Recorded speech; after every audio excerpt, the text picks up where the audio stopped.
celeste. Os chineses consideravam, devido à peculiaridade da formação econômica chinesa, que o que justificava a existência e o poder do imperador era o fato de que ele mantinha a harmonia entre a natureza, o céu principalmente, quer dizer, a chuva, o sol, etc. e tal, e a sociedade. Quer dizer, ele permitia que a sociedade funcionasse dominando a natureza até um certo ponto. Todas as vezes que na China aconteceram graves desastres naturais, a dinastia foi abalada. Porque os chineses interpretavam o desastre natural como sendo o fato de que o céu cassou o mandato do imperador. Que ele já não era favorecido pelas forças celestes.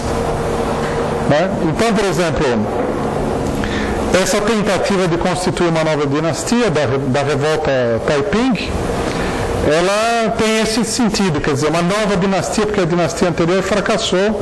O fato do estrangeiro tomar conta do país era uma demonstração da perda do mandato celeste. Tá? Então, isso daí é uma coisa característica. E depois nós vamos ter mais, algumas décadas para frente, nós já vamos ter, já tendo se consolidado o domínio dos países capitalistas europeus, no final do século XIX, nós vamos ter uma verdadeira revolução de caráter nacionalista, né?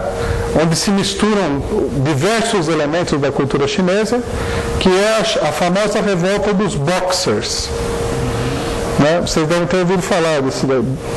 Os Boxers, o nome é curioso, né? É porque eles eram uma seita de boxeadores. Quer dizer, boxer aí é literal, quer dizer, eles são boxeadores. Poderia chamar em português a revolta dos boxeadores, porque a seita era praticante do pugilismo. Essa revolta, por exemplo, toma conta da China e propõe a expulsão do estrangeiro. E é esmagada a ferro e fogo tanto pela dinastia como pelo imperialismo.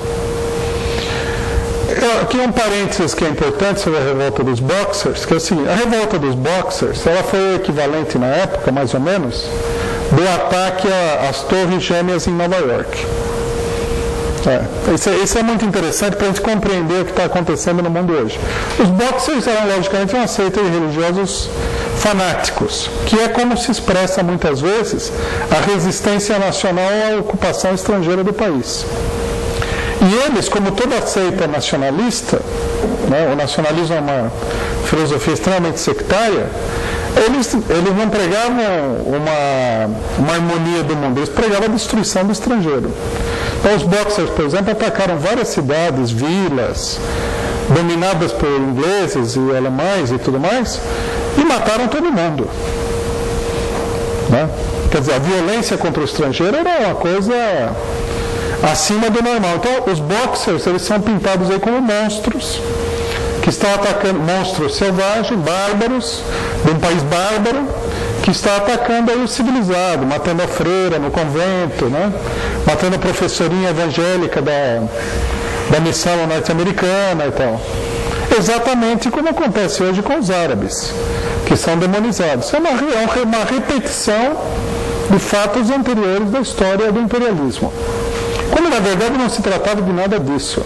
Não estava em questão a menor ou maior violência dos Boxers. O que estava em questão é que o país era dos chineses, estava sendo tomado pela violência pelo estrangeiro, e eles reagiram como puderam, com os meios que eles puderam, na maneira como eles entendiam que deviam reagir. Não cabe a nós, por exemplo, julgar a moralidade de uma população que se revolta contra a ocupação estrangeira. A única coisa que uma pessoa normal deveria dizer é que não cabe ao estrangeiro estar no país do outro. Porque isso aí pode engendrar mesmo muita violência, muita selvageria, por que não? Depois também não é como se os ingleses, os norte-americanos e os alemães ocupassem o país pacificamente, assim como hoje os norte-americanos não ocupam nem o Iraque nem o Afeganistão pacificamente. O peso da ocupação para a população era muito grande, daí a enormidade da revolta. Então, essa revolta dos Boxers, porque hoje o pessoal fala assim, é a luta religiosa, muçulmanos versus cristãos, não tem nada a ver. Na China, por exemplo, a maioria das revoltas foram feitas por seitas religiosas. A religião é uma ideologia substituta, um sucedâneo de uma ideologia revolucionária. Sempre foi assim. Como toda ideologia, ela serve muito bem para atos revolucionários. Você tanto pode fazer a revolução em nome do socialismo, como você pode fazer também a revolução em nome de Deus. Por que não? Né? A função da ideologia é tornar compreensível às pessoas o que você está fazendo. O fato em si permanece.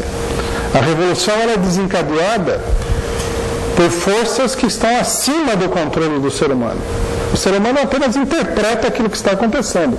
Não é que, porque a pessoa falou que a revolução era uma revolução religiosa, que a revolução realmente é religiosa. Ela é uma revolução que tem uma base econômica clara. Né? Bom, em 1911, a última dinastia cai. Né? A história dessa dinastia e tudo mais tem até um filme. É um filme muito bonito, se não me engano, do... Quem que é? Esse italiano? Bom, de um cineasta italiano, o último imperador da China. Bernardo Bertolucci, exatamente. Ali se mostra como é que era a corte imperial na Cidade Proibida, as intrigas na corte e tudo mais. Bom, a dinastia cai e se estabelece a República Chinesa. A República Chinesa foi estabelecida por um dos primeiros grandes intelectuais revolucionários da China, chamado Sun Yat-sen, que já é uma pessoa que é um produto do desenvolvimento do capitalismo na China. Ele já, ao contrário de querer estabelecer uma dinastia e tudo mais, ele é uma pessoa que elabora um plano, uma proposta, um programa de modernização da China. Mas, logicamente, que a Revolução Republicana, que derruba a dinastia, ela ainda é um fato superficial. Né? Há uma crise muito grande, mas o desenvolvimento da Revolução ainda está por vir. Então, por exemplo, Sun Yat-sen, que era uma pessoa mais esclarecida, um revolucionário, inclusive foi apoiado pela União Soviética na época, né? Os soviéticos achavam, depois, né, posteriormente à Revolução, achavam que ele era uma pessoa progressista e tudo mais. Ele fica no governo alguns meses, se estabelece um outro governo, que é um governo de colaboração entre os latifundiários, a burguesia, etc. e tal, que estabelece uma ditadura. Né? Quer dizer, a Revolução é, em grande medida, uma revolução abortiva. Ela se livra da dinastia, mas ela não se livra de nada de essencial, nem no sistema político, nem no sistema social chinês. Dentro desse quadro novo, no entanto, que cria melhores condições políticas para agir, vão se manifestar novas forças. Cria-se um partido nacionalista, que acaba ficando fora do governo, que é o famoso Kuomintang, né? E cria-se o Partido Comunista Chinês, que é formado por intelectuais urbanos, né? Ligados já à classe operária chinesa, que no começo do século já é uma classe operária, embora muito minoritária no país, importante, principalmente nas cidades costeiras da China, como Hong Kong, Xangai, etc. e tal. Aí desse fato, nós vamos para o segundo episódio da Revolução Chinesa, que é a Revolução Chinesa de 1927. Quer dizer, as contradições voltam a se acumular, estoura a crise novamente, as massas entram em luta, né? Coloca-se em marcha uma revolução, e essa revolução, sim, já tem um caráter muito mais abrangente do que o levante republicano que havia derrubado a dinastia em 1911. Aqui é uma pena, né? Não poderíamos falar muito sobre isso, porque essa Revolução Chinesa de 1927, ela cumpre um papel decisivo.